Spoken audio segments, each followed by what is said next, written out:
Publisher paid me. Artists versus writers. Nah. I have a lot to say about this. I'm going to share it with you. Beware, this is a long video.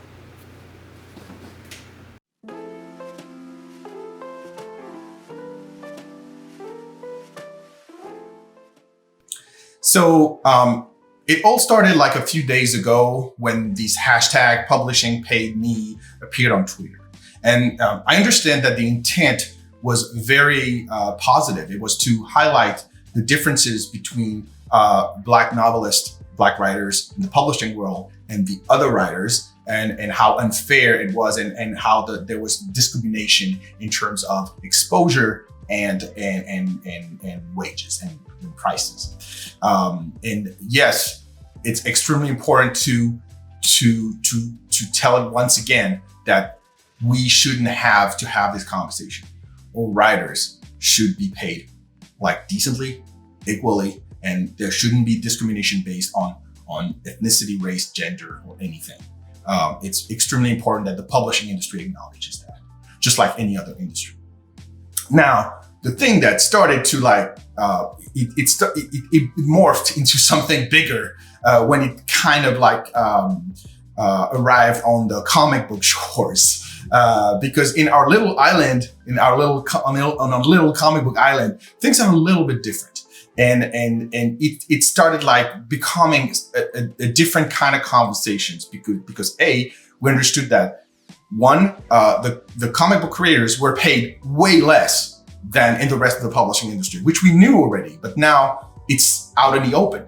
Everybody knows that writers and artists in comics are paid less than novelists. And that's also unfair. It shouldn't be the case. But now add another layer with this morning, with this article published by a writer named Stephanie Cooke. And I'll leave the thing in the comment so that everybody can have their opinion and see what she wrote. But she basically started her article. She has this blog called Creator Resource, where she talks about writers and artists and creators as a whole. And I've never seen it before today. So it was kind of a revelation. And I saw it on Facebook when my friend and incredibly talented artist, Sean Martinbrew, shared it. And it sparked a conversation between Sean and myself. That was not really what I expected. That doesn't mean that we disagree, but like there are nuances in what we think about that. I mean, overall, I think we agree, but just our approach and where we're coming from is different. And so, anyways, Stephanie's article started with artists versus writers, why the artist's job is more work in every instance. One, I think starting with pitting artists versus writers is not a good idea. It's not a good idea because we're in a time where we need unity more than anything, and we don't need to be divided. And I will never support the divide and conquer stance, which is like, oh, okay, well, artists are better, or no, writers are better, or like we're doing more work, or we're doing more work, or we're more important, or we're less important, or like you suck and you're great. No, it's not constructive and it doesn't go anywhere. So while a lot of the things that Stephanie is mentioning in her article are relevant and very important to stress out, I don't think the approach is good, and I think it's a bunch of stuff that is thrown at people without any explanation, and I'm very frustrated. I mean, one of the first lines in the article is like, the artist can be very frustrated. I am very frustrated because I'm an artist too. I'm a writer, and I started as a writer, but I'm also an artist. And I became an artist because I was invisible as a writer. Like when you're a writer and you're going to Comic Cons and comic book shows and signings, nobody cares about you in the comic book industry. They're only here for the art. And so if you're not an artist, they don't look at you. You're just like there. Okay, you sign, you pay your table like $200, $300. More sometimes $500 in the case of New York Comic Con to be an artist in LA. You expect to meet the public, and then You sign for free or for $5 and then it's gone. Or they don't even stop at your table. So everybody has to be responsible here. I'm not saying I'm I'm like right in every way, far from that. And I think people can throw stuff at me just like everybody else. But at the same time, I'm asking everyone to be reasonable and be constructive, because in this, we're all together. And we want fair and best practices in our industry. We want fair wages for the artists. We want the artists to be paid what they're asking for.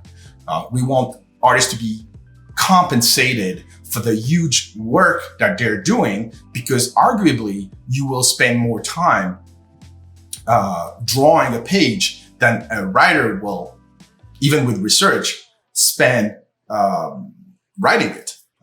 And yes, everybody knows that. But at the same time, we need each other. We need each other, and we don't need to be divided. And that's the thing that I want to say, and it's probably the most important thing. It's not the same relationship and experience whether you're working for a big studio like Marvel or like DC Comics, or if you're working for a smaller publisher, or if you're working as a self-publisher and you publish yourself, or if you're going on Kickstarter, or if you're doing a webtoon. It's completely different things. And of course, the price per page will be different. The relationship with the other talents will be different, and everything will be different. And if you're signing with like a book publishing company, it's another thing. So there are many layers to this, and you could just sum it up with like, this is a house where we respect artists, or we respect artists in this house, which is Stephanie's last sentence on her article. Because when you're working for Marvel, you don't make the rules. Marvel is making the rules. They tell you, okay, this is the budget. This is what you're being paid. And I have no trouble. I've published it online within the thread on Twitter. I was paid $20 a page as co-writer of Spider-Man Noir. And half a point in royalties. That's not a lot of money, but it was my first gig. So I didn't complain, I didn't say anything. And even though the concept and the name was, I brought that. I also worked with David Hine, and David was paid more than me. And it was fair because David is A, more talented, and B, more experienced. And I didn't say anything, and I didn't have to say anything because it was fair.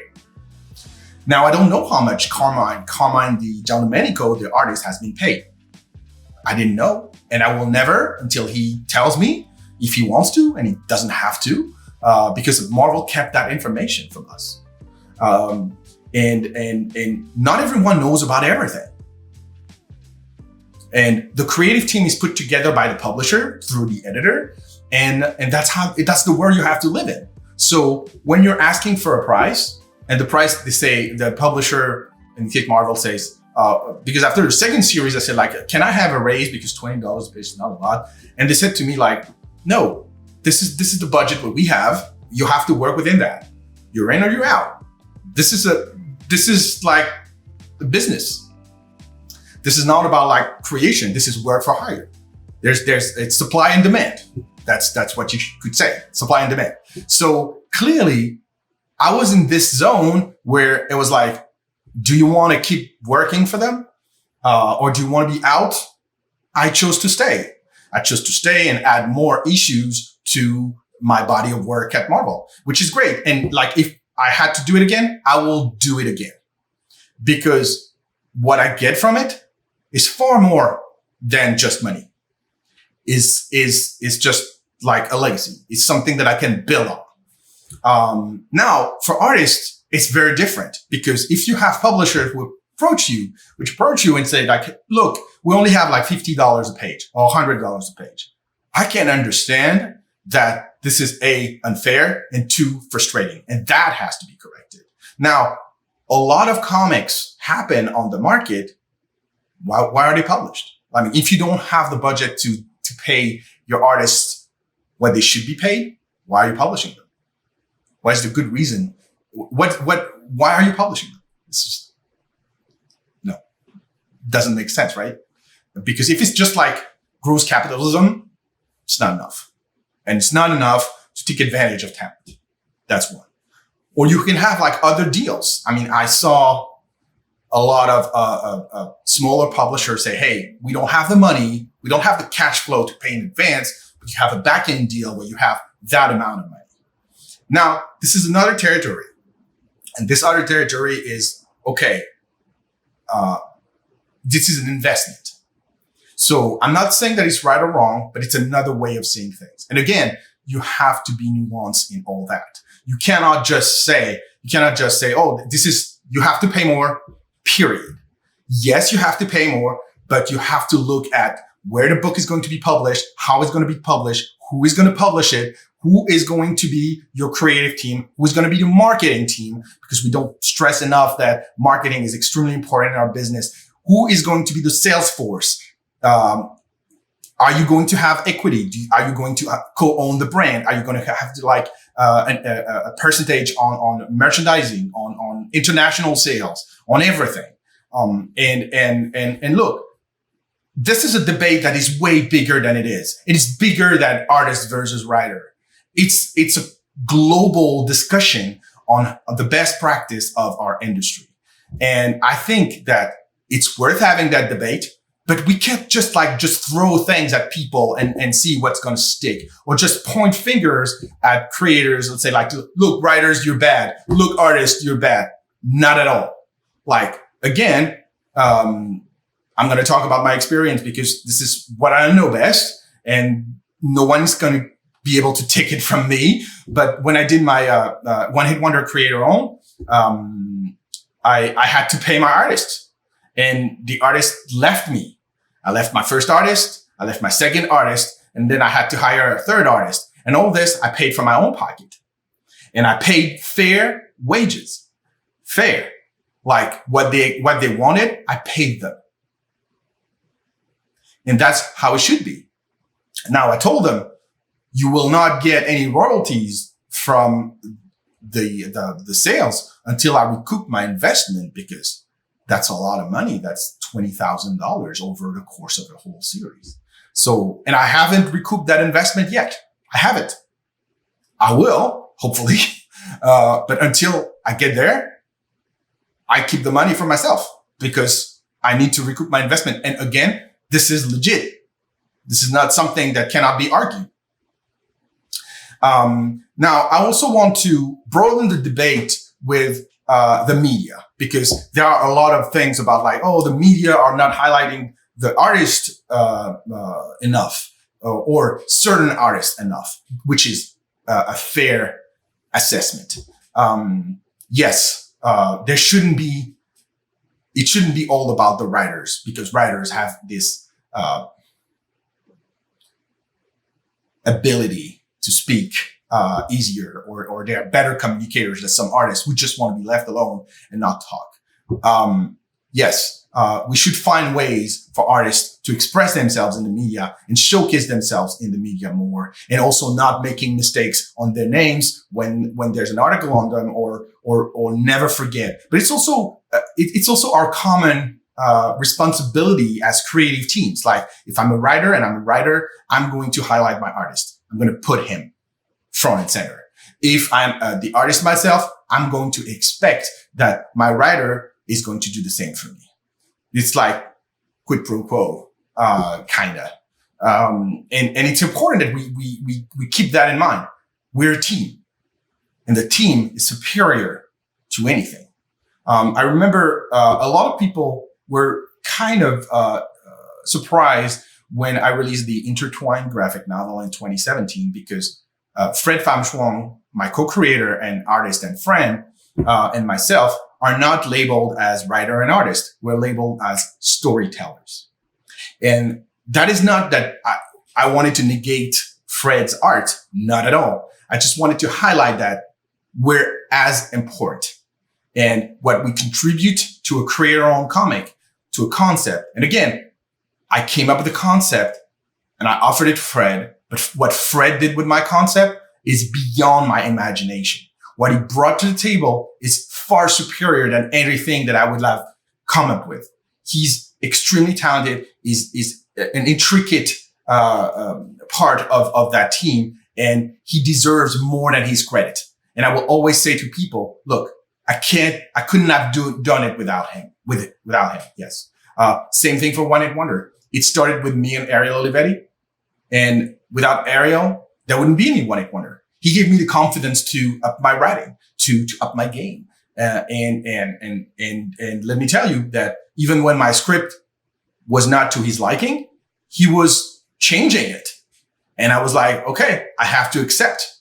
I don't have anything to say. The artist has spoken. I remember having this discussion with my late friend Tom Lyle, with whom I did a graphic novel in 2011 that is still published in the States, but it's called Black Box. And during that, he kind of educated me on the matter, because Tom was also a writer and artist. And Tom was like, you shut up. I'm the director. You're the screenwriter. So the visual part is me. So you'd better let me do whatever I want. Well, then it worked sometimes, and some others it didn't. And like years later, he was like, no, on some pages I was right. And on other pages, no, not so much. Maybe we should have discussed more. And it's like that. As long as we keep the open channel and the communication between creators, it works. I mean, Warren Ellis always said something that I really love. He said that every time he writes something, 99% of the time when the artist sends him the page back, it's better than what he wrote. I agree with that. Artists are making our job better. Like, my friend Phil Briones always complained that a lot of the scripts that are given to him are not good enough. We should have the same amount of criticism and the same kind of standards for writers as we have for artists. But the thing is that the art can highlight, save, or make your writing better, but it also can make it look worse if the art is not good.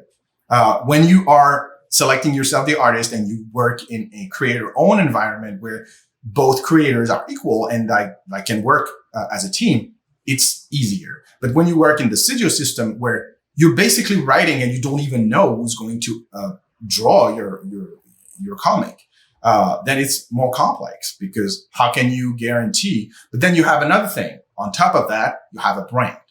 And when you're doing Spider-Man or Batman or anything, it's a different scenario. That's why, again, you cannot just sum it up to artists versus writers. And I would encourage everybody to just think about it and think also out how it works in other countries. In France, where I'm coming from, it's completely different. Art is king.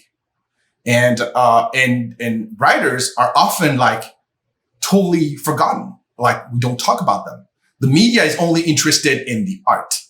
And well, it's kind of changing now, but like it's a little bit. So it's funny because like in France, you have like the art is the focus, and here in America, the writing is the focus. So again, we should like probably, find, a better situation in the middle. And that's what I encourage everybody, just to be reasonable and like work together just to, erase the injustice and try to work together on best practices to make our business healthier and our relationship between creator healthier, and also hold publishers accountable for pitting us against each other or putting us in not healthy situation. Not every publisher has that kind of stance and have like those good practices, and you can have like a bunch of excuses about it, but that doesn't mean that they're valid. And to me, you should always work in the best interest of creators, because remember, without creators, there are no books. Simple, plain and simple. And also like people who say that artists don't need writers, that's not necessarily true. Like, some artists don't feel like writing. Some artists don't feel like they want to or they can write, express their ideas in a way that will exactly do justice to what they have in mind. And they need writers to help them deliver those ideas and make them and help them create better comics. Now, this is too rare of a situation, and it's something that we should point out too. This is too rare of a situation, but I think that as writers, we should pride ourselves to put our skills, to lend our skills to artists who want to create their own thing, and just listen to them. And it's not all creators can do that because of ego, because of like, I don't know, a lot of things. I would, like, I just did on a project that hasn't been announced yet, but like, this is the thing. I remember being in an interview with John Romita Jr. when he was doing his creator own The Gray Area a few years ago from Image. And John Romita Jr. has tons of ideas. That doesn't mean that he will like sit down and write the script himself. He hired somebody to help him flesh out his ideas, and that's fine. Writers should like help artists. Artists are already helping writers. Let's be helpful. Thank you for watching. Subscribe if you like more. I will delve more anyway. And remember, comics are life.